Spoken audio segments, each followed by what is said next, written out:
¿Qué tal, fieras guerreras? Soy Ulises Galicia, el Rey Guerrero León Conquistador. Y bien, pues justamente aquí me encuentro en el bosque de Chapultepec. De hecho, más para acá si alcanzamos a ver, ¿sí le alcanza a ver, mis fieras guerreras? Es el castillo de Chapultepec. A ver, les voy a dar una mejor visión de él. Como bien lo pueden ver, ahí se alcanza a ver el castillo de Chapultepec. Nuestra fachada, bueno, pues ahora sí que el tema que vamos a tratar el día de hoy consiste en esto. Pues de nueva ocasión me encuentro aquí con el profesor Horacio Carrasco, quien es egresado de la UAM Xochimilco en psicología, pero bueno, él tiene un hobby por la historia y nos ha ilustrado de forma muy buena. Ya vieron el anterior video donde estuve a su lado, donde hablamos sobre la intervención norteamericana, santanismo y bueno, pues ahora el Museo de las Intervenciones. De hecho fue una plática muy ilustrativa que pues, ahí, ¿cómo lo puedo decir? Nos aclaran muchas cosas que nosotros desconocíamos sobre nuestra historia. ¿Cómo están? Hola, hola, ¿qué tal? Mucho gusto.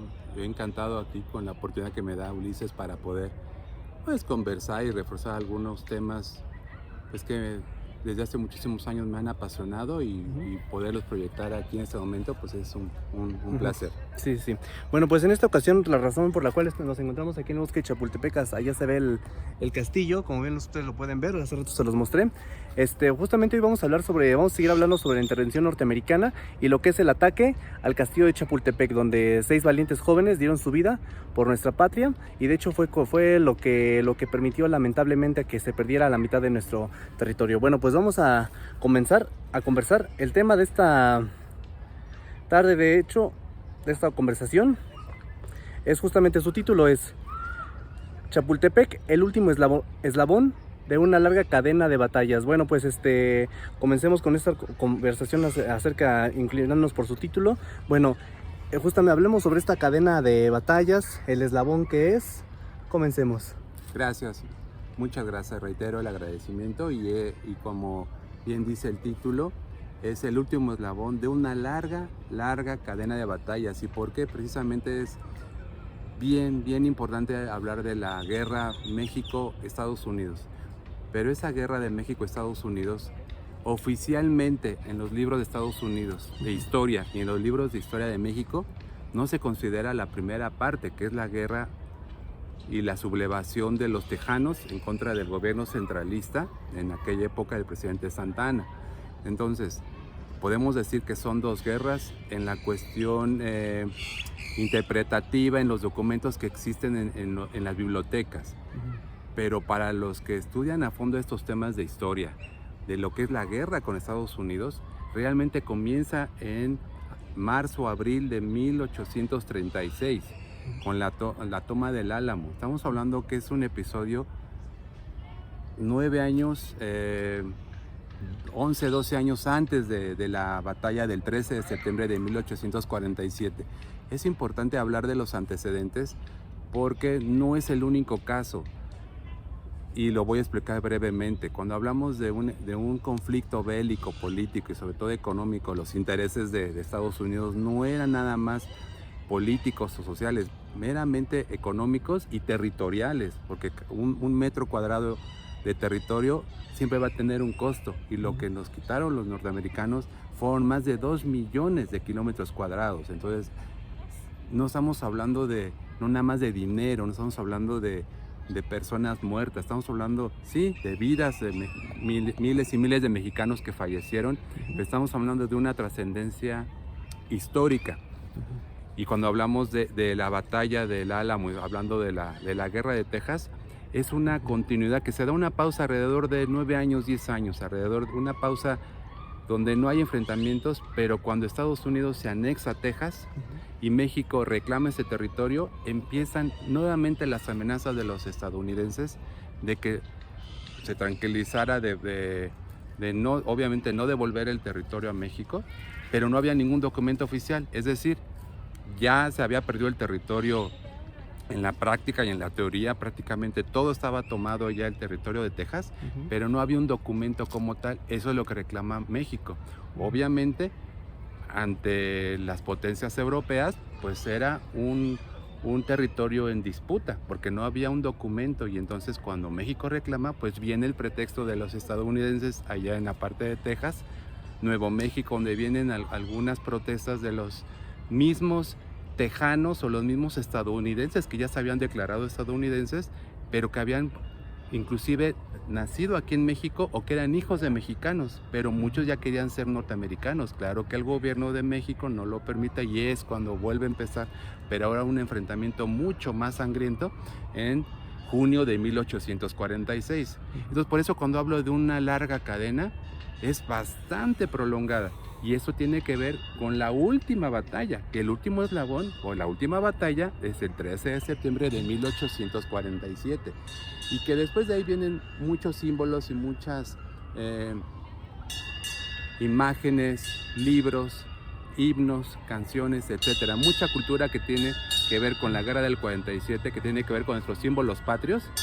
Y que bueno, lo vamos a ver un poquito más adelante. ¿Se puede decir que los versos del himno nacional tienen que ver con ese acontecimiento? Exactamente, que lo vamos a ver un poquito más adelante, pero tiene que ver desde febrero, marzo de 1836 hasta septiembre y un poquito más adelante, febrero de 1848. Y nada más así brevemente un parangón, un símil. Para los especialistas en historia universal, la Primera y la Segunda Guerra Mundial es una sola, con una pausa de alrededor de 20 años. Pero realmente es una sola, porque el problema de Alemania con los europeos y después a nivel mundial no se acabó con la Primera Guerra Mundial. Eso, para los especialistas, los puristas de la historia, se habla de una sola guerra mundial, pero con una pausa de 20 años. Si nos vamos al conflicto bélico con Estados Unidos, comenzó en Texas y después se da una continuidad hasta que termina oficialmente el 2 de febrero del 48, muchos años después, pero se habla de dos guerras, para mí es una sola, porque la misma gente de Texas, que se convirtieron en el país de Texas, muchos de ellos después se enfrentaron a los mismos mexicanos. ¿Por qué? Porque querían ser norteamericanos. Ese es un detalle ahí que es muy difícil hablar de traición a la patria. Sí. Porque yo pude haber nacido en México, pero me convertí en tejano. ¿Cómo? Automáticamente, sin decir nada, Estados Unidos dijo: si ustedes quieren ser mexicanos, se tienen que retirar de aquí, porque aquí es Texas y aquí ya es Estados Unidos. Se retiran a su país. Y si no dicen absolutamente nada, automáticamente serán norteamericanos. Porque aquí ya es Estados Unidos. Pues la mayoría se quedaron allá.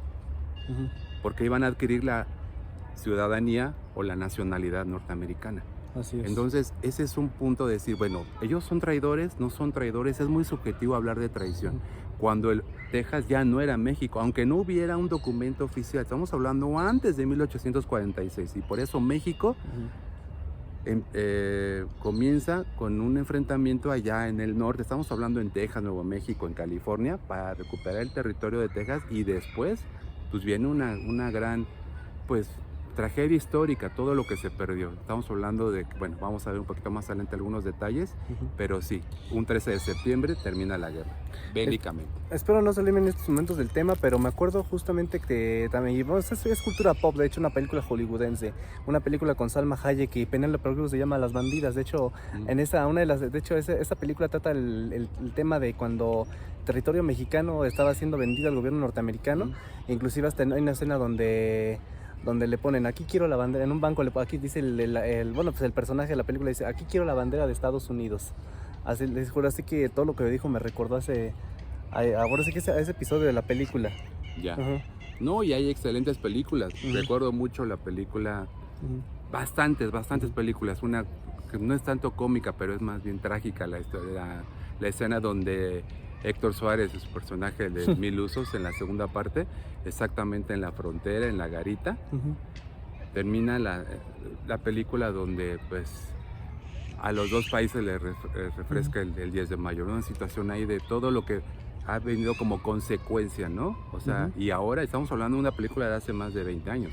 Ahora lo que estamos viendo actualmente tiene un origen, y para mí el origen fue allá en Texas, en 1836, donde Estados Unidos empieza a constituir como un imperio, pero gracias a que ganó la guerra, o las dos guerras, en contra de nosotros. Oficialmente van a decir que Texas no era Estados Unidos, sí, pero ellos, el estado de Tennessee, el estado de Kentucky, estamos hablando de varios estados del norte, fueron los que más proveyeron de soldados al ejército para declarar que Texas se había independizado del gobierno centralista. Estamos hablando de que hablaban inglés, circulaba el dólar, aunque literalmente era México, pero no había una autoridad que pudiera evitar eso porque ya estaba invadido totalmente. Entonces, eso fue una de las razones por las que se sublevan los tejanos como independientes, pero eso fue un engaño. Y ya después pasan los años y se convierten en un país como tal, Texas, o sea, cuando se pierde la guerra de Texas. Pero después ya se anexa a Estados Unidos, nada más era cuestión de unos cuantos años, y es cuando ya viene la segunda parte de la guerra, oficialmente del 46 al 48. Así es. Pues bueno, mis fieras guerreras, vamos a seguir conversando. Mientras yo voy a pausarlo aquí tantito, ya pasaron los 10 minutos. Bien, pues continuamos, mis fieras guerreras.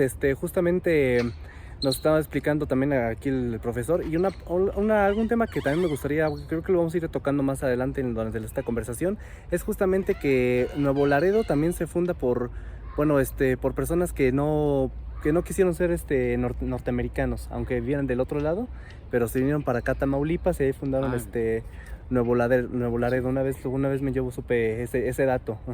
Bueno, pues vamos a continuar, y justamente el segundo tema a tratar. 13 de septiembre de 1847, los últimos 6 mexicanos que defendieron a México con su vida contra la invasión norteamericana. Aquí tocamos el tema de justo ya la batalla realizada aquí en el castillo de Chapultepec, que de hecho ahora sí que significaba mucho tanto para el ejército norteamericano como para el de aquí de México, para que justamente los norteamericanos no entraran a la capital, y de hecho iba a ser ya como que el definitivo. Así es. No, tal cual, ya reiteramos, es el último enfrentamiento, y podemos dar algunos numeritos que a veces nos ilustran más lo que pasó ese día. 7,000 soldados contra 300 soldados. Ya el número es desproporcionado. Ya no puedo hablar de una tercera, cuarta, quinta parte. O sea, la proporción es mínima, pero no nada más la cantidad, no nada más el número de soldados, sino que recordemos y sabemos muy bien que este era el colegio militar. Entonces había muy pocos soldados ya graduados, la mayoría eran estudiantes, eran cadetes. Entonces cuando hablamos de cadetes, pues tampoco tenían la experiencia, pero ya a partir de ahí la cantidad mínima, la preparación también en desventaja, pero hay otras razones, las armas, mejores armas de los norteamericanos, mejores armas, mejor preparación militar, pero además le podemos aumentar la capacidad física, donde ellos, al ser de otra raza, mayor estatura, mayor fuerza. Entonces son muchos factores que teníamos como desventaja contra el ejército norteamericano. Decían, ¿cómo es posible que tan poquitos soldados pudieron conquistar un país? Porque fue una conquista como tal, una invasión, pero fue una conquista. ¿Por qué? Porque al otro día, el 14 de septiembre, ondeó la bandera de las barras y las estrellas en el Zócalo. Enfrente del Palacio Nacional, tal cual, el Palacio Nacional y en la plaza principal.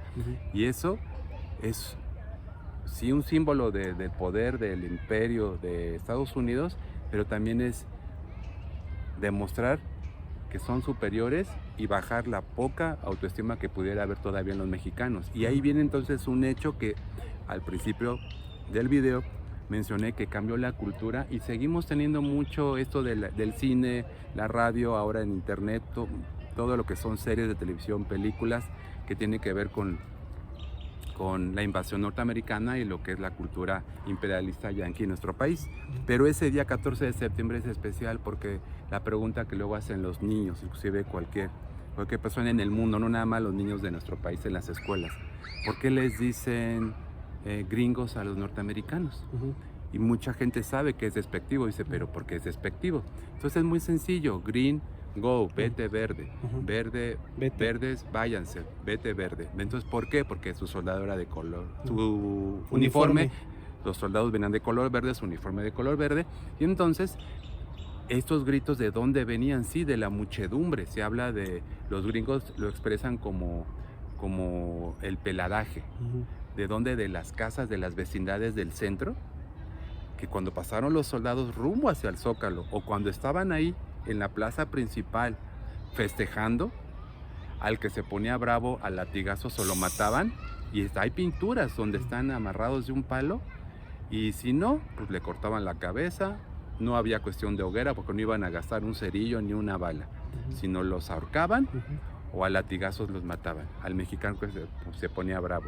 Pero entonces con más ganas la gente gritaba, gringos, váyanse, gringos. Ellos ni los volteaban a ver. El problema fue que ya más tarde, el 14 de septiembre, ese es un dato muy interesante, se empezó a aglutinar la gente alrededor del Zócalo y a gritar gringos y a aventarles piedras y palos a los soldados. Y entonces,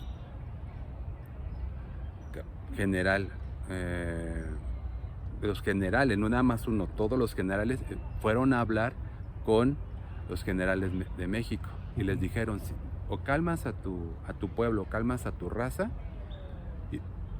o preparamos las armas y desaparecemos el centro de la ciudad, desaparecemos tus edificios y no va a quedar piedra sobre piedra.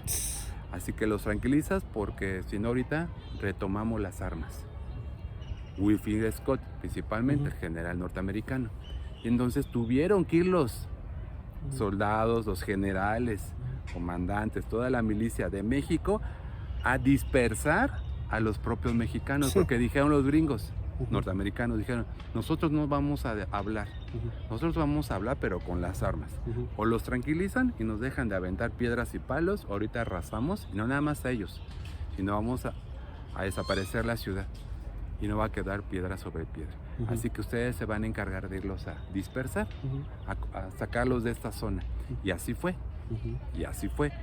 De ahí viene pues esto de gringos que quedó como una herencia no muy bendita para nuestro lenguaje. Gringo que ya tiene un gran significado, ¿no? De lo que pasó ese día al otro día del 13 de septiembre. Entonces sí podemos hablar mucho y claro que vamos a abordar la batalla del 13 de septiembre, pero hay muchas cosas, muchos detalles, muchos conceptos, hay poesía, hay libros, hay relatos y una infinidad de libros. Tengo aquí un libro muy bonito, tengo aquí una foto de los niños héroes, claro, está aquí, que es un libro no muy nuevo, pero igual de valioso como el más reciente que pudieran ustedes comprar en cualquier librería.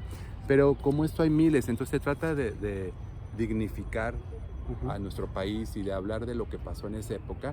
Para lo que decíamos también hace unos minutos, el himno nacional, cuando se habla de Masosar, un extraño enemigo, está hablando, podemos hablar de muchos países que invadieron nuestro país, o sea, España, Francia y algún otro, pero lo importante aquí es hablar de ese día, porque lo que más representa a nuestro himno nacional es ese 13 de septiembre, cuando fue la última batalla y que sí había habido muchas.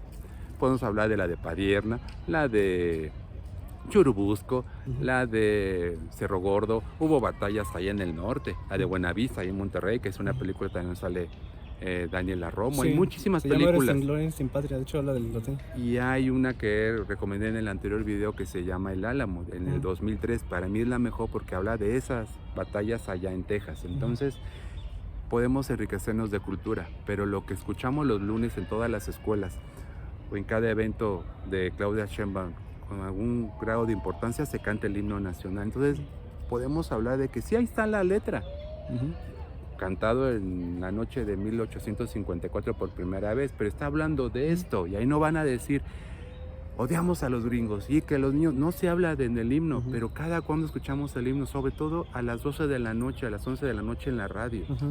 En nuestra moneda está nuestro escudo nacional, en un billete de 1,000 pesos están los niños héroes, y podemos hablar y hablar y hablar, pero si no tomamos conciencia de lo que pasó ese día, con los símbolos patrios, con lo que es el himno y lo que son pues nuestros libros, nuestra historia, pues podemos seguir escuchando el himno y a lo mejor ni nos lo sabemos, y los niños tienen que saber de esto. ¿Por qué? Porque son mexicanos y ellos van a tener igual descendencia, y nuestra descendencia está en nuestras escuelas desde preescolar y puedo hablar hasta nivel universitario. Y el Masosar, un extraño enemigo, está hablando de esto, y está hablando de en cada hijo un soldado te dio, está hablando de esto donde estamos ahorita, y en nuestras espaldas es este precioso castillo de época virreinal, donde fue inclusive heredado la zona como tal de los aztecas. Nos vamos más para atrás y no tengo la fecha ni he buscado en los libros exactamente en qué año fue cuando antes de los aztecas, estoy hablando antes de los aztecas, llegaron a este cerro. Estamos hablando hace 700, 800 mil años. Sí, el nombre es Chapultepec. Sí, estamos hablando de más de 1000 años, que hubo una construcción allá arriba, ya antes, predecesores de los aztecas. O sea, hay mucha historia aquí, prehispánica, obviamente, Ujú, de los aztecas ya también, ujú, viene la época virreinal, ujú. viene ya la época del México independiente, y bueno, llegamos ya a la década de los años 40 del siglo XIX, donde viene esto que pues es el motivo pues, de por qué estamos aquí, y que además considerado también por nuestro gobierno, afortunadamente, y por la Escuela Nacional de Antropología e Historia y el Instituto Nacional de Antropología e Historia, es el museo más importante de todo el país, y México tiene mucha cultura, mucha historia. No podemos dejar a un lado, ¿verdad?, la historia o los museos y las zonas arqueológicas de Veracruz, son hermosas las de Campeche, de Oaxaca, de Chiapas, de Yucatán, de Quintana Roo. Sí, mis respetos, pero aquí nos da identidad, Ujú, porque aquí tenemos lo que pasó un día, ujú. pues, fechado con el 13 de septiembre, que cada 13 de septiembre, hablo de cada año hay un 13 de septiembre, y entonces hoy no es 13 de septiembre, hoy estamos a 7 de noviembre. 7 de noviembre. No importa la fecha que sea. ¿Por qué hablo de que es 7 de noviembre? Podría ser 1 de enero, los días festivos, aquí hay mucha gente, es viernes hoy, un bonito día. Pero podría ser 25 de diciembre, podría ser 1 de mayo, 20 de noviembre. Ujú. Y si fuera 13 de septiembre, pues también a lo mejor regresamos aquí en 2, 3 años, pero en un 13 de septiembre, ¿por qué? Porque es enaltecer, es ser orgullosamente mexicano, pero con hechos, con acción. Yo puedo decir, yo quiero mucho a mi país, sí, pero ¿cómo lo propago? Y YouTube, y tú, Ulises, me das esta oportunidad, y estamos aquí para ver detalles de lo que pasó aquí un 13 de septiembre, ¿no? Wow. Bueno, pues vamos a hacer una pausa tantito. Pues vamos a continuar, mis filas guerreras. Ahora, el siguiente tema a tratar después de lo del 13 de septiembre justamente es la guerra de Texas en 1836. Nunca fue una guerra aparte. Fue un conflicto bélico que concluyó oficialmente el 2 de febrero de 1848. Justamente conversemos sobre este tema. Sí, se habla mucho de, reitero, 1836, el gobierno centraliza, Santa Anna recibe la noticia de que ha sido tomado el Álamo y las oficinas, y lo que es la capitanía, lo que era la oficina del gobierno mexicano en San Antonio, Texas. Y entonces llega la noticia aquí a la Ciudad de México, donde se está perdiendo el territorio, donde se han sublevado los tejanos, y entonces prepara el ejército Santa Anna. Después de 2 meses aproximadamente llega al Álamo, llega a San Antonio, Texas. Los tejanos se refugian en el Álamo, en un fuerte, y pasan pocos días, y muchos habían huido, pocos se refugian ahí, y con el ejército Santa Anna los vence. Pasan algunos días, y entonces viene el enfrentamiento al norte del territorio tejano, y Sam Houston vence en un descuido, es un error militar de Santa Anna con sus tropas. Es sorprendido por el ejército tejano, Sam Houston, que había nacido en Tennessee. O sea, la mayoría de los soldados eran norteamericanos, no habían nacido en Texas. Por eso se habla de que ahí comienza el conflicto realmente. Y entonces toman preso a Santa Anna y lo mantienen cerca de Houston. No existía la ciudad como tal de Houston, pero muy cerca de ahí de Houston, en el puerto de Velasco. Y es donde lo toman preso, y después de algunos meses de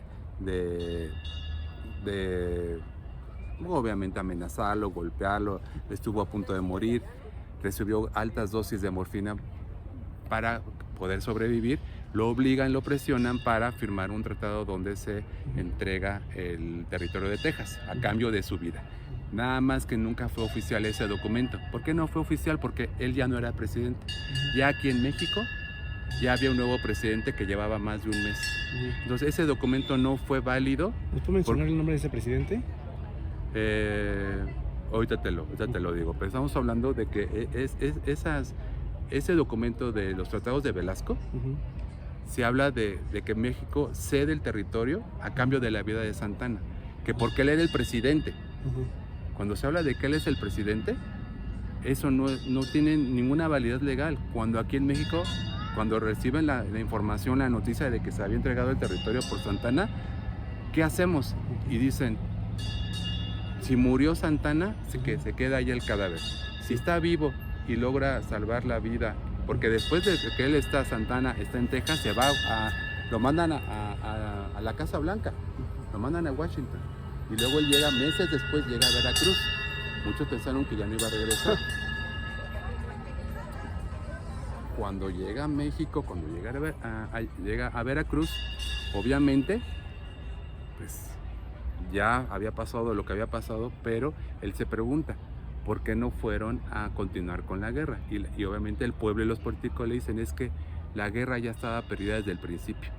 O sea, tomando conciencia de que Estados Unidos tenía mayor poder, mayor preparación militar, más soldados, más fuerza física, más inteligencia militar. Entonces no tenía caso ir a rescatar a Santana o tratar de salvar el territorio.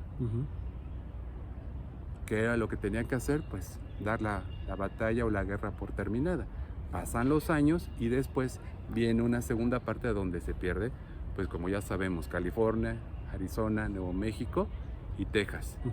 Y el presidente, por ejemplo, que firmó los tratados de... Bueno, el Tratado de Velasco lo firma como tal Santana, pero mientras estaba aquí, Cosío se llama, el presidente que estaba aquí en México.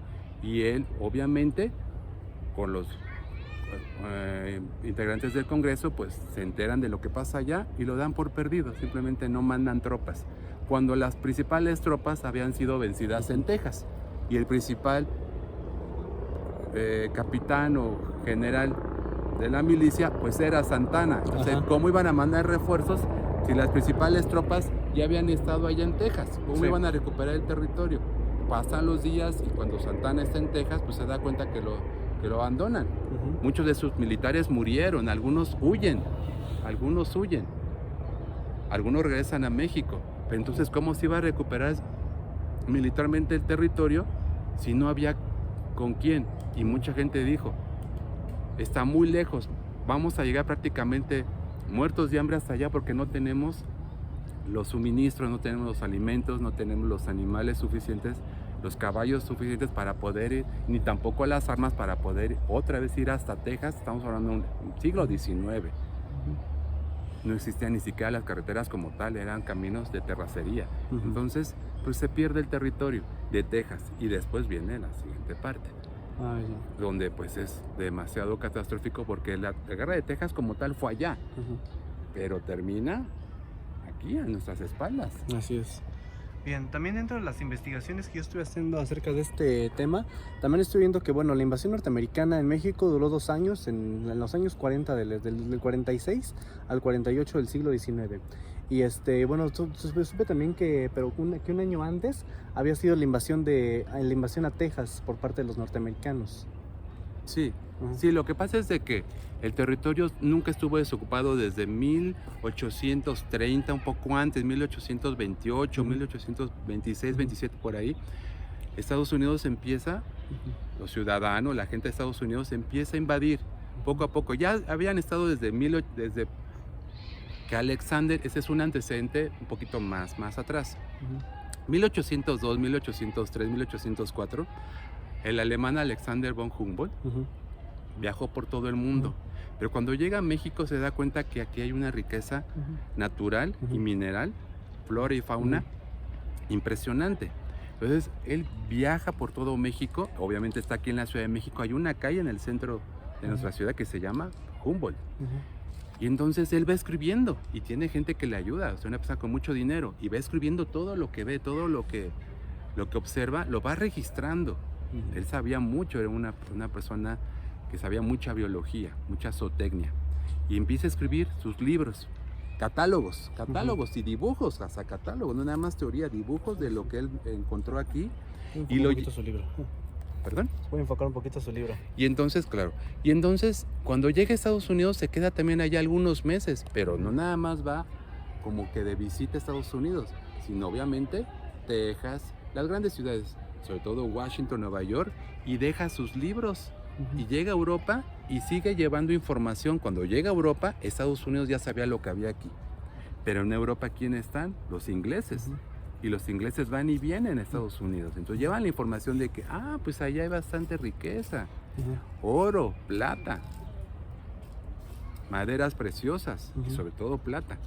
Entonces, ¿qué dicen? Pues los españoles no supieron acabarse todo, nosotros vamos a ir. Y por eso entonces se empieza a llenar de invasores como tal, de piratas, como decía Santana, Texas. Pero también Nuevo México y también California. No nada más fue Texas, pero por donde entraban era por Texas. ¿Quién les ayudó? Que ese para mí, mi punto de vista, sí es el traidor número uno y para mí el único que lo hizo con esa intención y que dañó mucho a nuestro país. Cuando Vicente Guerrero, con Guadalupe Victoria y después con Vicente Guerrero, presidentes de nuestro país en sus periodos presidenciales, le dan la comisión a un señor llamado Lorenzo de Zavala. Me parece que lo comentamos en el anterior video, pero él tenía la comisión de ir a proteger y de ir a promover el gobierno y la cultura de México a Texas. Y lo que hace es empezar a vender, pero ahí sí, a tantos dólares por una hectárea, por un acre, que son las medidas que se usan allá, por un acre, por 2 acres, pero era para su bolsillo, y miles y miles y miles de acres, que es lo que logró que se empezara a llenar de más piratas, más invasores, en Texas y en otros estados del norte, principalmente en Texas. Por eso ya cuando llega en 1836, pues ya hay miles y miles de invasores, pero además tienen el título de compraventa. Ellos dicen, aquí yo soy dueño de 5 acres, 10 hectáreas por decir. Yo soy inversionista, o sea, ellos no se autodenominan ni se bautizan como piratas ni invasores, ¿verdad? Sino somos inversionistas, estamos produciendo productos agrícolas, estamos produciendo riqueza, cuidamos el ganado y estamos haciendo que las tierras fértiles como tal de Texas no sean áridas. Entonces lo ven como un beneficio para la naturaleza y para su país o el territorio, que ellos quieren convertirlo en un país independiente y están en contra del gobierno centralista, no quieren pagar impuestos obviamente al gobierno de México. Y ese es uno de los motivos por los que pues empieza a haber más y más y más gente que viene de Estados Unidos a esos territorios. Ya para la guerra de Texas ya habían pasado 20, 25 años que se estaba llenando de piratas, de invasores. Y entonces, pues, Lorenzo de Zavala y algunos otros, pero él fue el principal, porque él era una alta autoridad de México que fue para allá, pero para proteger nuestro territorio, hizo totalmente lo contrario. Y por eso se pierde la batalla o la guerra de Texas. Y después, pues, no nada más se pierde eso, ¿no? Como ya sabemos. ¿Dónde culmina? Pues aquí, porque es la última batalla, y ya en un documento que es el 2 de febrero de 1848, donde es el Tratado de Guadalupe Hidalgo, donde ya se estipula la cantidad de kilómetros cuadrados cedidos, una cantidad mínima como indemnización, que ese es otro punto importante, porque se habla de que es que se vendió Texas, se vendió el norte y que Santana, no. Una indemnización no es una venta, no es un contrato de compraventa, ni menos es algo como que se venda porque uno quiere. Una indemnización es como un pago por las pérdidas que había tenido nuestro país, pero no fue una compraventa y fue mínimo, y además esa cantidad la estipuló Estados Unidos, no la puso México, y la pagaron a plazos y tampoco fue completa. De los 10 millones de pesos se habla de 4 o 5 millones de pesos que se pagó, pero a 2-3 años. Como indemnización, no como venta de los 2 millones de kilómetros cuadrados, porque si hablamos en cuánto está actualmente el metro cuadrado en cualquier zona residencial, estamos hablando de 500,000 pesos, 800,000 pesos hoy en día. O sea, no se puede ni calcular la cantidad del precio, vaya, de 2 millones de kilómetros cuadrados. Es una cantidad exageradísima. Entonces, ¿cómo íbamos a vender en 10 millones de pesos 2,100,000? Porque no fueron más de 2 millones de kilómetros cuadrados, incluyendo lagos, incluyendo costas, incluyendo montañas, incluyendo... Entonces es irrisorio decir que se vendió el territorio, y menos que lo vendió como tal Santana, porque además el documento de Guadalupe Hidalgo, el Tratado de Guadalupe Hidalgo, ni siquiera Santana aparece en el documento, sino es el presidente de la Peña y Peña, Manuel de la Peña y Peña, que firma el documento. Sí, bien, ya llevamos 12 minutos grabando, vamos a dar pausa, continuamos. Manuel de la Peña y Peña es al que le toca firmar. ¿Pero por qué tiene que firmar? Porque la guerra ya había terminado, donde se cede el territorio y donde pues es al que le toca. O sea, estamos hablando, ahí sí literal es al que le toca. Si no hubiera sido de la Peña y Peña que firme ese tratado, hubiera sido el que sea. Miguel Miramón, que no hemos hablado de él, ahorita Ujú. quiero hablar un poquito de Miguel Miramón. Ujú. ¿Por qué? Porque él es el séptimo niño héroe. Ujú. Para regresar un poquito al tema Ujú. central del día de ahora. Miguel Miramón se considera y se sabía en esa época, y que está en los libros, es muy bonita esa frase, que tiene un sobrenombre, un seudónimo, el séptimo niño héroe. Es algo hermoso, porque los 6 que murieron aquí, Ujú. murieron en batalla, ofrecieron su vida, no eran como tal niños, pues sí eran jovencitos, fueron héroes, sí, pero hay un grado superior al nombre, De hecho, al si no término me de- equivoco, tenían entre 14 y 19 años. de 14 a 20, sí, efectivamente, de 14 a 20 años el mayor, pero hay un grado mayor al de héroe, que es el mártir, Ujú. porque como tal no se salvó el castillo, no se salvó el territorio, no se salvaguardó al 100% de manera permanente la bandera, pero sí fueron mártires. ¿Por qué? Porque ofrecieron su vida. Un mártir es el que da su vida. Ujú. Un superhéroe como tal, inclusive tiene 7 vidas o 20 vidas y no muere. Y si muere es porque Alan X Superman. encontraron por ahí el antídoto, la kriptonita, pero Ujú. ese es un héroe. Ujú. Y está bien, no vamos a lidiar con eso. Es el que salva a alguien, está bien. Pero ellos fueron mártires porque sabían que iban a morir. Cuando ellos tenían la orden, la indicación de, la indicación de su autoridad inmediata de abandonar el castillo, porque era su escuela militar y se tenían que retirar. Y la mayoría se retiraron, la mayoría se regresaron a su lugar de origen, pero ellos se quedaron. Ujú. ¿Para qué? Para enfrentar al enemigo, Ujú. sabiendo que no tenían las suficientes armas y que era una cantidad mínima contra 7,000 soldados estadounidenses que, conforme iban subiendo el cerro, poco a poco fueron venciendo a los pocos mexicanos que defendieron nuestro país.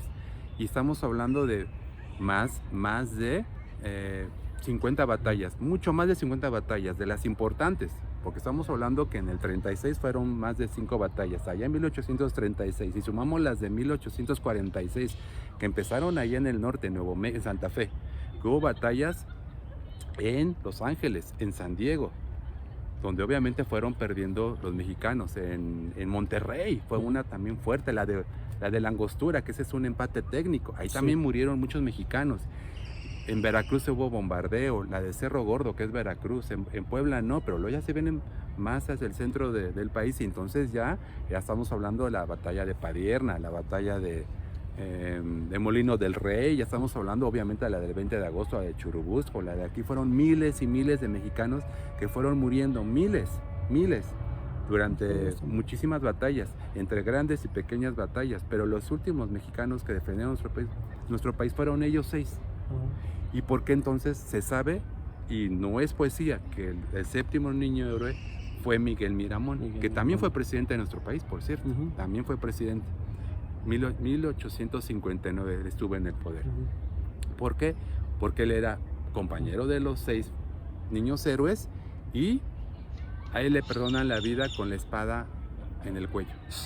Le perdonan la vida. ¿Por qué? Porque era de los pocos que estaban sobreviviendo como tal, y ya había pasado, bueno, lo que puede ser también algo demasiado romántico, lo de Juan Escutia, que yo puedo decir que sí, porque lo que se sabe es que cuando recogen los cadáveres, los norteamericanos se encuentran a uno de ellos enredado en la bandera. Ujú. No dicen en qué parte, si fue arriba, si fue abajo, a 20 metros, a 50 metros, pero que sí había un joven Ujú. con la bandera Ujú. protegiéndola. Ujú. Y que si se aventó o no se aventó ya no es lo importante, porque lo que más a través de los años que sí me molesta cuando hablan de los niños héroes es que se atrevan a decir, primero, que no existieron, Ujú. segunda, que es ilógico que se haya aventado con la bandera y que hagan chistes de eso, porque es faltarle el respeto a algo solemne. No podemos faltarle algo, y son nacidos en México, y dijeran, Ujú. no, es que es un japonés, es un sueco, un chino, no, estamos hablando de que los propios mexicanos llegan a hacer chistes de esto. Ay, es que se aventó, que porque no. Tonterías. O decir que simplemente no existieron, Sí. cuando en las columnas que está aquí a 50 metros, las 6 columnas Ujú. de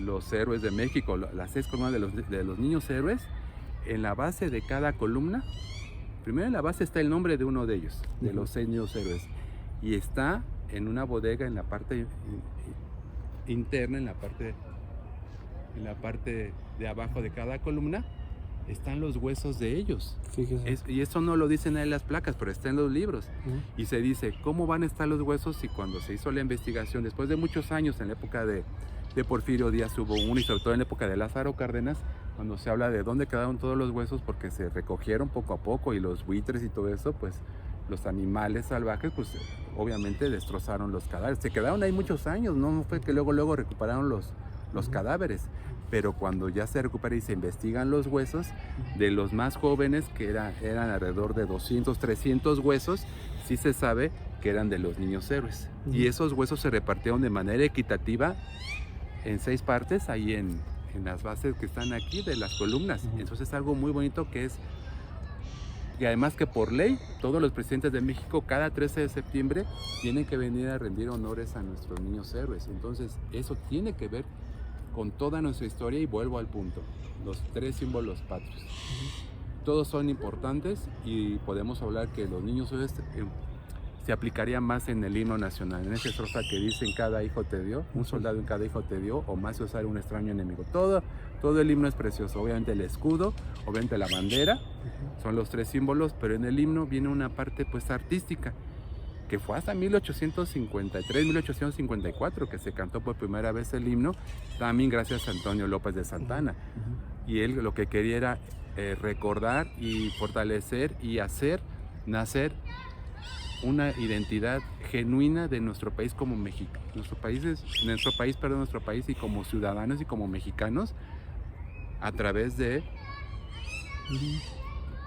lo que sucedió durante muchísimos años en los conflictos con los países extranjeros, pero básicamente Estados Unidos es el que recibe el mayor beneficio económico a través del territorio tan extenso que nos quitó. Yo no recuerdo, puede haber algún dato ahí que no lo tenga en la mano, por ejemplo en Europa o en Asia, algún país que haya ganado tanto territorio a través de ganar una guerra, a través de vencer al enemigo.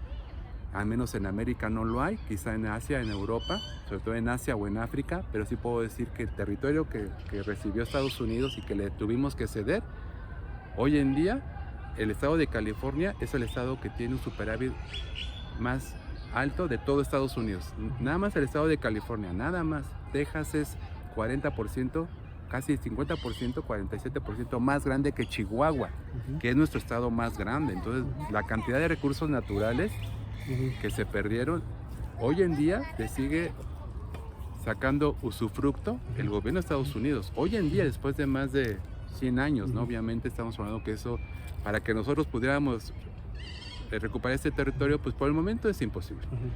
Y nosotros tenemos que unirnos como mexicanos a través de conocer la historia. Así es. Bueno, pues de hecho muy interesante lo que estamos hablando aquí. Y bien, pues vamos al siguiente tema. Un momento, saco mi acordeón. Adelante. Sí. Ahí. Bueno, pues vamos justamente a lo siguiente. Filosofía y pretextos históricos de Estados Unidos para robar nuestro inmenso territorio del norte. Claro, sí, ellos siempre van a justificar la guerra como el fin o el único fin que tienen para poder hacerse ricos.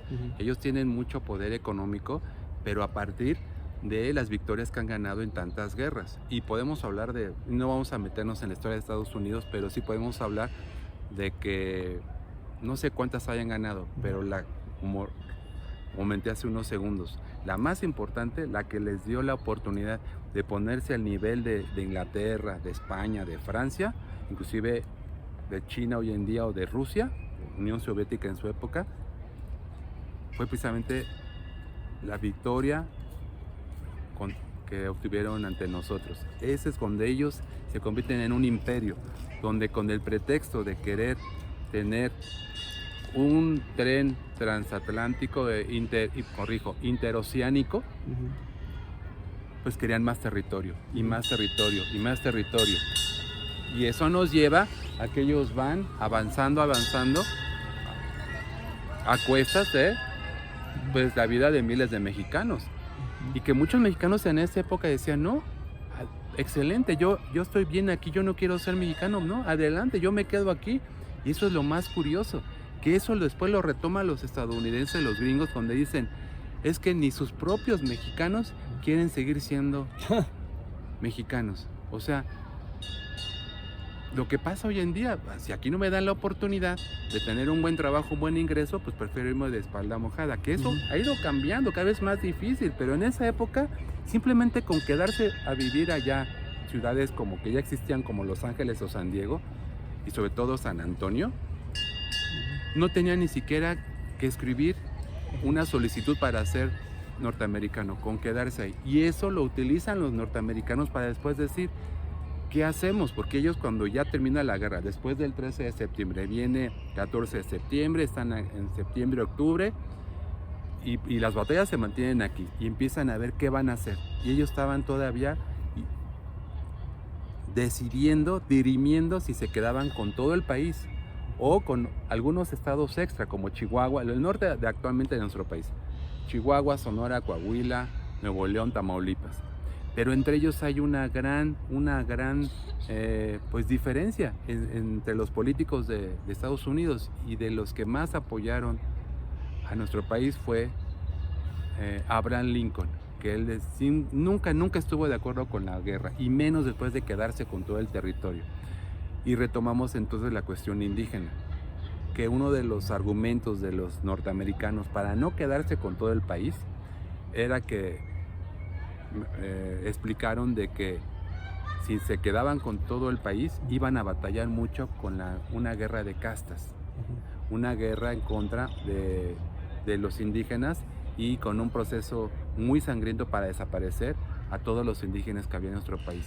Entonces, una de las razones por las que existe México es gracias a que tenemos nuestras raíces prehispánicas y a una cultura que tiene que ver con los aztecas. Y obviamente todas las culturas prehispánicas de los pueblos originarios fue una de las razones por las que Estados Unidos no se quiso quedar con todo nuestro país. Y eso también se lo debemos, obviamente, a nuestras raíces de nuestro país. Porque eso lo decidieron, al fin y al cabo, lo decidieron los norteamericanos, con gente como Abraham Lincoln, y muchos más que pensaban como él, que dijeron, no, vamos a quedarnos solamente con ese territorio. Otros dijeron, solamente con Texas. No, pues si nos costó mucho trabajo ir hasta allá, perdimos a algunos norteamericanos, a algunos compatriotas, pues vamos a quedarnos de una vez con todo, o lo que actualmente es Estados Unidos, que era México. Entonces, esa es la parte donde ellos siempre justificaron otra de sus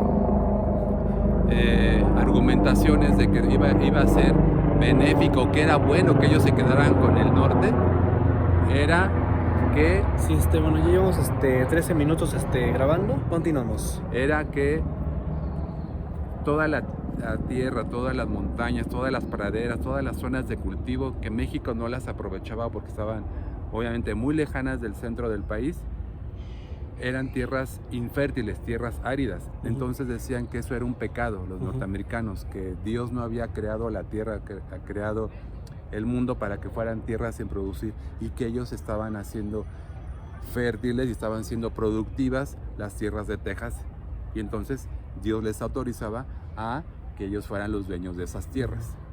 Sí, así es.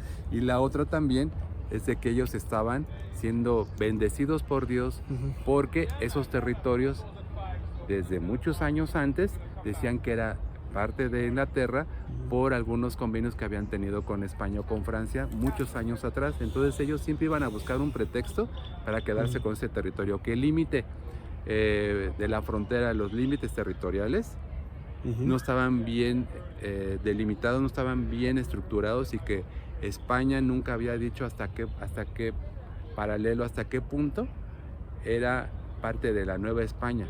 Y que entonces cuando ellos ven los mapas dicen, es que México, o sea, la Nueva España, ha invadido nuestros territorios. O sea, pleito ratero, la voltean, y que por eso dicen que nosotros habíamos ya invadido su territorio, y que por eso ellos se defendieron para recuperar su territorio, porque nosotros habíamos estado, y no es cierto, eso era nuestro, nada más que no había una frontera, ni aunque hubiera ríos o fronteras naturales, no había tampoco una delimitación completa, nada más eran partes de los ríos, pero no había una física en ningún lado donde hubiera, aquí termina la Nueva España o después México, y aquí comienza Estados Unidos, porque ellos también fueron creciendo y fueron multiplicando su territorio, ganando territorios. Entonces pues eran pretextos para después quedarse con esas tierras. Por eso ellos argumentaban que tenían derecho a quedarse con esos territorios, ¿no? Así es. Bien, pues bueno, ya lo estuvimos escuchando, mis filas guerreras, toda esta información. Y bueno, ahora vamos al último tema. Multiconsecuencias de la guerra más injusta y desigual de la historia de México. Sí, tal cual. Entonces estamos hablando que tan desigual que duró muy poca la guerra como tal. 2 años, de hecho. Año y medio como tal de enfrentamientos, año y medio, porque después ya algunos meses, mientras está aquí el ejército norteamericano, pues pasan alrededor de 4 meses, hasta febrero del 1848, donde ya se firma el tratado y ellos se retiran. Pero lo que son las consecuencias y pues sí, como tal, o sea, la tragedia como tal, porque no podemos hablar que nada más en ese momento se perdió el territorio. Hoy en día, los problemas que tenemos de transculturización, estamos hablando de que todo lo que tiene que ver con el dólar, ellos se llama en inglés el balance, lo que es cuántos pesos damos por un dólar. Sí. Y que si decimos que actualmente el dólar está a 19 pesos, es una gran mentira, porque se le quitó 3 ceros al peso. Realmente hoy en día está a 19,000 pesos por un dólar. Esa es la realidad. Todo eso que estamos hablando ahorita son las consecuencias de esa guerra. Ahora, si podemos hablar de todo lo que está pasando con los fenómenos sociales y todo lo que tiene que ver inclusive con nuestra frontera del norte, y la desigualdad económica y todo lo que tiene que ver con la tecnología y toda nuestra forma de pensar, tiene mucho que ver con esa guerra. Y que además nosotros mismos en nuestras escuelas, en nuestros museos, sobre todo en instituciones públicas, yo siento que se ha perdido mucho ese patriotismo, porque antes de ver una película a lo mejor histórica o de ir a un museo, pues nos vamos con la parte fastuosa o el show norteamericano, y que sí los odiamos, pero excepto al equipo de fútbol americano al que le voy. Y sí odio a los gringos, excepto al equipo de béisbol al que le voy. Pues aquí yo llego a una conclusión de que más bien no hay que odiar a las naciones invasoras, sino más bien hay que considerar lo que realmente es históricamente hablando. Es esa parte de lo que estamos hablando ahorita, de lo que es la parte donde tenemos que unirnos como mexicanos a través de una identidad y de conocer nuestra historia, es porque no se trata, como bien dices, de odiar a un país, no, para nada, sino se trata de conocerle lo que realmente lo que pasó para ser mejores mexicanos, para tener un mejor país, y no por ir a invadir otro país, no, sino es para ser mejores como mexicanos, ser mejores como ciudadanos, al ser un mejor país, al tener una institución o una serie de instituciones más fuertes, es porque tenemos también relaciones más sanas entre nosotros mismos. La célula de la sociedad es la familia, y en la familia se debe tratar estos asuntos. ¿Por qué? Porque si tenemos una familia unida, y si es la célula, la parte más importante de una sociedad, que es la familia, entonces vamos a tener un mejor país. No podemos esperar a que el país cambie si yo no cambio dentro de mi familia. Y qué bueno que se da, por ejemplo, cada 15 de septiembre el grito que cada presidente lo da, ¿no? Ahí en eso, el grito de independencia. Y tenemos los billetes y las monedas, y tenemos libros, tenemos museos, tenemos todo. Pero ¿qué es lo que yo siento que hace falta en el país? Más conciencia histórica, para tener una identidad más sólida, y entonces no de que veneremos como tal a los 6 niños héroes. No se trata tampoco de tenerlos siempre como ídolos, ¿no? Como ídolos, porque al final de cuentas sí lo son, pero no nada más fueron ellos. Por eso yo hablo de que es el último eslabón de una cadena muy larga de batallas, porque cuántos más murieron, y hay muchas otras epopeyas o batallas o partes de nuestra historia que luego se desconoce, y que se sataniza a mucha gente que ha ofrecido su vida por nosotros, en este caso por nuestro país. Eso es donde yo hago mucho énfasis con algunos personajes como Santa Anna y algunos otros que no son registrados, no son recordados, como este Lorenzo de Zavala, que ese para mí hizo demasiado daño. Y hay muchos más mexicanos, pero también hay muchos más positivos y podemos profundizar. No es el momento, pero héroes nacionales como Guadalupe Victoria, Vicente Guerrero y muchos más, los Galeana, Matamoros, etcétera, que de repente en el grito de independencia del 15 de septiembre, de repente ya no se habla de ellos, ya no se habla de ellos, sino de repente toma tintes políticos. Y lo que tienen los norteamericanos en sus eventos culturales, sus eventos deportivos, es un gran respeto por los símbolos patrios, y eso es lo que cada vez vemos más devaluado en nuestras escuelas, la falta de respeto a nuestros símbolos patrios. Y cuando hablamos de los símbolos patrios hablamos del himno nacional, y cuando hablamos del himno nacional estamos hablando de la batalla del 13 de septiembre, cuando reitero esas estrofas. Mas os haré un extraño enemigo y un soldado en cada hijo te dio. Entonces ahí ya estamos hablando de símbolos patrios, estamos hablando de la historia de México, estamos hablando de la guerra del 47, estamos hablando de la guerra de Texas, que ahí va implícita, como ya le expliqué al principio, y estamos hablando de nuestros museos más importantes, que lo tenemos a nuestras espaldas, y podemos hablar del museo, de las intervenciones, la batalla de Churubusco, un 20 de agosto del 47, y podemos hablar de muchos más lugares y de libros podemos hablar, porque yo mostré este libro, pero este es uno de miles, y no estoy exagerando, de miles. Este es el que ahorita, hoy presento aquí en tu video, aquí ante tu cámara, pero el día de ayer revisando la biblioteca personal dije, este me ayudó mucho para ver detalles de los niños héroes. De los 6 niños héroes, uno solamente nació en la Ciudad de México, del mayor no tenemos información, de uno de ellos no tenemos información dónde nació, de los otros 4, uno en Puebla, uno en Guadalajara, otro en Tepic, Nayarit, y el otro en Chihuahua. Ni siquiera habían nacido aquí, excepto uno. De los 5, tenían poco tiempo de vivir aquí, pues eran jovencitos. Entonces salieron de Chihuahua 6 meses antes, un año antes, porque no llevaban mucho tiempo aquí viviendo. Así es. Estudiando y viviendo, no llevaban mucho tiempo en el castillo, 1 mes, 2 meses, 1 año cuando mucho. Salieron de su respectivo origen para venir a entregar su vida.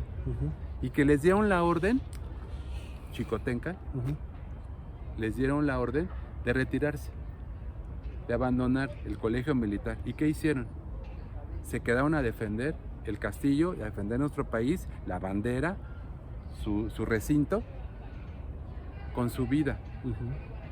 Quien lo platicó muchas veces, obviamente, fue Miguel Miramón, y los que sobrevivieron, los generales, algunos sobrevivieron, pero ellos fueron los últimos que dispararon. ¿Por qué a Miramón y a algunos les perdonaron la vida? Porque no les habían disparado. Los 6 niños héroes dispararon contra los norteamericanos, y obviamente hirieron o mataron a algún norteamericano. No dispararon al aire, pero eran demasiados gringos y mejores armados, y pues los vencieron. Porque en la posición geográfica teníamos ventaja. ¿Por qué? Porque de aquí hacia arriba poco ibas a poder ver. Entonces eran demasiados norteamericanos para poder llegar hasta allá arriba y matar a los que estaban disparando allá arriba, que los últimos, repito, fueron estos 6 héroes. Entonces ni así pudieron contra tantos gringos. Pero ¿por qué los mataron? Porque ellos hasta el final siguieron disparando contra los gringos, y uno de ellos sí agarró la bandera. Entonces ni es poesía, ni es show, ni es fantasía. Sí existieron, sí dieron su vida por nuestro país, sí defendieron con su vida el castillo, y de miles y miles y miles de mexicanos que enfrentaron a los gringos, los últimos mexicanos fueron ellos 6. Eso está comprobado. Entonces, pues claro que merecen un monumento tan hermoso como las 6 columnas a los niños héroes, todo lo que hay obviamente adentro del museo, lo que hay en el Museo de las Intervenciones, y en muchísimos libros y películas, que debería de haber mucho más. Eso también es muy importante mencionarlo, no quiero que se me pase. Los norteamericanos tienen muchísimas películas y series, y de veras, y muchos libros, y tienen tiendas de coleccionismo de sus guerras que han ganado, la primera, la segunda guerra mundial, la de Vietnam, la de Corea, la que me digas, la de recesión, la guerra civil entre ellos. pero de la nuestra tienen pocas películas. Dicen por ahí que piensa mal y acertarás. De la de Vietnam tienen muchísimas películas. La Segunda Guerra Mundial tiene las actuales, ya la actual que es la que la tienen en Oriente Medio, hay un las montón. de Irak. Ajá. Las de Irak. Son ya creo que es la más rota en récord de filmaciones. Donde tienen menos producción de películas es en la del 47. Nosotros menos todavía. ¿Por qué? Porque fue la más injusta. Inclusive no han hecho películas de cuando Villa los invadió. Todo eso los gringos lo saben y ellos, aunque duele decirlo, tienen más cultura, tienen más hábito de la lectura que nosotros. Y eso a muchos mexicanos no les gusta escuchar, porque se lee más allá y tiene un nivel académico más alto. Y a muchos mexicanos no les gusta escuchar eso, pero es la verdad. Teniendo la fortuna o la poca fortuna de estar en algunas universidades allá, se ve cómo se preparan y estudian su propia historia. Y ahí viene una parte de su historia, que es la de guerra contra México. Entonces, ellos saben todo esto y tienen muchos libros en inglés y en inglés y en español de nosotros, no nada más en inglés. Entonces, eso es lo que nos hace falta a nosotros, porque la difusión de la cultura en nuestro país, yo cada vez la veo más difusa, cuando debe ser al contrario. Incluso aquí quiero agarrar para mencionar que un músico norteamericano músico norteamericano, se llama David Robbins, aparece en uno de mis videos, usted lo recuerda muy bien, Frías Guerreras. Él fue el compositor de la canción St. Patrick Battalion, que habla justamente sobre el batallón de San Patricio. Exacto. Y no sé si había escuchado la canción en inglés, tanto en inglés como en español. Pero bueno, él me dijo que él escuchó sobre esa historia y le inspiró a crear la canción. Inclusive busquen Mis Frías Guerreras, se llama St. Patrick Battalion, es de David Robbins, está disponible en todas las plataformas, desde Spotify hasta YouTube. Inclusive usted también se la recomienda Gracias. La canción. No, sí, claro, ¿no? Por ejemplo, nada más del tema de la batalla del Álamo, donde dicen Remember the Álamo, hay canciones, hay libros, hay esculturas, hay estampitas, hay una infinidad de memorabilia con esa frase, Remember the Álamo, o sea, recuerden el Álamo, que ese es un grito de guerra que después lo utilizaron en todas sus demás guerras. ¿Por qué? Porque cuando llega el ejército mexicano y recupera el fuerte del Álamo, pues como tal, matan a todos los que estaban ahí refugiados, y entonces después los mismos tejanos, su grito de guerra es recuerden el Álamo. E inclusive en el deporte, profesional de Estados Unidos, cuando quieren una venganza dicen Remember the Álamo, aunque no tenga que ver nada a Texas. Se convirtió para ellos un grito de guerra, y en cualquier guerra ellos dicen Remember the Álamo. Lamentablemente nosotros no podemos recuperar, pero sí podemos nosotros unirnos, vuelvo a lo mismo, unirnos a través de la cultura, la lectura, y de conocer nuestros símbolos patrios y el origen de nuestros símbolos patrios, visitando los museos, viendo estos videos, leyendo estos libros, compartiendo con los niños, con los adultos, con las personas de la tercera edad, porque es algo, pues, si no lo quieren ver como obligación como mexicanos, no lo vean como obligación, pero sí véanlo como un honor, como un beneficio, como algo muy positivo que nos ayuda a identificarnos como ciudadanos, como nación mexicana. Así es. Sí. Así es. Bueno, mis fieras guerreras, pues ya estamos llegando a la recta final de este video. Pues, ¿qué le parece? Vamos a clausurar el programa estando ahí en estas 6 columnas, en el altar a la patria. Vamos para allá. Y les sigo mostrando, mis fieras guerreras, esa preciosa vista. Wow. ¿Cómo lo ven, mis fieras guerreras? ¡Qué preciosidad! Aquí el altar a la patria. Vean la insignia que tiene hasta ahí, en la lápida del pedestal. Increíble. Podemos ver que la estatua pues muestra algo muy filosófico. Es algo muy representativo al ver al caído, al que sostiene la bandera. Y es como una madre, de hecho, la madre patria que sostiene a sus hijos, a sus caídos y a los que todavía están en pie de lucha. Y miren ahí con las águilas, bastante bonito, la verdad. Bien, pues ya nos encontramos aquí en el altar a la patria. Me decía que para ustedes se le hace muy bonito la escultura, y todos sus simbolismos. Claro, es un conjunto de simbolismos aglomerados en el monumento, pues que lleva el nombre de los defensores de la patria, 1846, 1847, esculpido en mármol y que habla precisamente, como decía Ulises, el símbolo ahí principal es la patria, que está sosteniendo a un cuerpo, a un hijo caído como tal. Y la madre patria. La madre patria es nuestro país. Así y lo tenemos en cada moneda que nosotros tenemos en nuestras manos todos los días.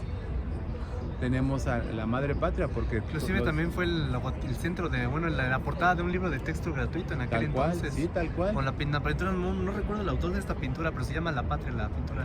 Así es. Entonces todo eso que estamos ahorita aquí al pie del monumento a los defensores de la patria, pues estamos hablando de lo que, como una conclusión pues bastante interesante, de no nada más el castillo, lo que tenemos a unos metros es este monumento y las 6 columnas, y hablamos de los niños héroes. Entonces todo va conectado, y cualquier aspecto, cualquier concepto que tenga que ver con la historia de México, siempre va a estar presente la palabra patria, que es como aquí está el monumento, y como se habla, como dice Ulises, en la pintura, en la poesía, repito, en nuestros símbolos patrios, de lo que es nuestro país. Cuando se habla de la patria, estamos hablando de nuestro país, de nuestra patria mexicana. Wow. También hay que tomarle la atención al rostro fruncido del que está de pie, que así que muestra el coraje patriota, ¿no? Así es. Así es, observamos bien sus rostros, bueno, su lenguaje facial. Un soldado en cada hijo te dio, Ajá. más osar un extraño enemigo. Así Estamos es. hablando de lo que es llevado a la escultura, lo que es el mensaje y lo que es las frases de nuestro himno nacional, y que debemos de respetar, de valorar y de multiplicar en cuanto a su veneración, en cuanto a su importancia. ¿Por qué? Porque es lo que nos une como mexicanos. Wow. Así es, exactamente como como estaba comentándole, todo la expresión, bueno, el lenguaje facial de esta estatua, con la persona, con el muñequito, bueno, con la persona caída, podemos ver que el que tiene así el rostro está como que, bueno, también se da cuenta en su brazo tiene muy torneado el músculo. Ajá. Y hasta por eso aquí está sosteniendo con fuerza la bandera. Sí. Y también, o sea, que eso queda a conocer que después de que caímos, aún continúa ese espíritu guerrero en nosotros. Claro, quiero mostrar levemente lo que es una litografía de los 6 niños héroes, porque lo que está comentando Ulises es muy importante. Aunque hayamos perdido el territorio, aunque se hayan perdido innumerables batallas contra los norteamericanos, México sigue existiendo. Ajá. Ha habido muchísimos países, y a últimas fechas siguen desapareciendo muchos territorios, muchas naciones, muchos países han perdido su identidad, se han anexado o se han incorporado, de plano han desaparecido como naciones, son parte ahora de otros países, y nosotros no. A pesar de eso, existe una patria, existe ahí un soldado mexicano que está de pie, de manera estoica, su mirada firme hacia el horizonte, y está sosteniendo la bandera. Se fija, esa parte inferior es la base de lo que es la patria, que estamos hablando del escudo, y estamos hablando del águila devorando una serpiente posada en un nopal. Pero eso que estamos viendo es la fundación de la México Tenochtitlan, y estamos hablando que se reúnen todos los símbolos en este monumento, que además podemos hablar que son, para mí, 6, 7, 8 elementos. Cada columna aparte tiene un águila. Un águila, y se da cuenta, son colas de serpiente formando una antorcha. Así es. Tenemos la patria, tenemos lo que simboliza a los 6 niños héroes, y esta plazuela o este monumento, esta plaza, cada 13 de septiembre, por ley, no es por gusto, es por ley, el presidente o la presidenta hoy en día debe de venir a rendir honores a nuestros niños héroes, y no nada más ella, sino con los secretarios de Marina y de la Defensa Nacional. Y esto no tiene más allá de 70 años. Cuando Adelante. la batalla del 47, pues tiene ya más de 200 años como tal, ¿no? Entonces estamos hablando de algo pues bastante interesante en la cuestión de prácticamente 200 años. Vamos para 200 años. Estamos hablando de que 70 años se me hacen pocos, pero que eso quede como una ley se me hace muy interesante, porque será para el futuro de nuestra nación, que aquí cada 13 de septiembre venga nuestro presidente a rendir honores. Eso se me hace muy importante. Wow. Que además, perdón, normalmente no salen en las noticias. Eso es lo que más a veces me molesta, que luego no salen en las noticias. Cuando viene aquí, se cierra el bosque, se cierra los accesos al bosque de Chapultepec, porque viene, cada presidente ha venido, los últimos 20 presidentes han venido, y la última, bueno, el pasado 13 de septiembre, Claudia Sheinbaum a rendir honores. Y no sale luego en las noticias, y eso se me hace muy negativo que no se difunda cuando Sí, pues sí. se habla de muchísimos eventos nacionales e internacionales, pero no de esa ceremonia especial a nuestros héroes nacionales. Así es. Bueno, mis ciudades guerreras, pues hemos llegado al final de este programa, de este episodio, de esta conversación. Ahora sí que compártanlo en sus redes sociales con sus amigas, la novia, el novio, hasta con quien les caen mal, hasta con el maestro chocoso de la escuela, ¿no? Bueno, con todos, pues, en definitivo.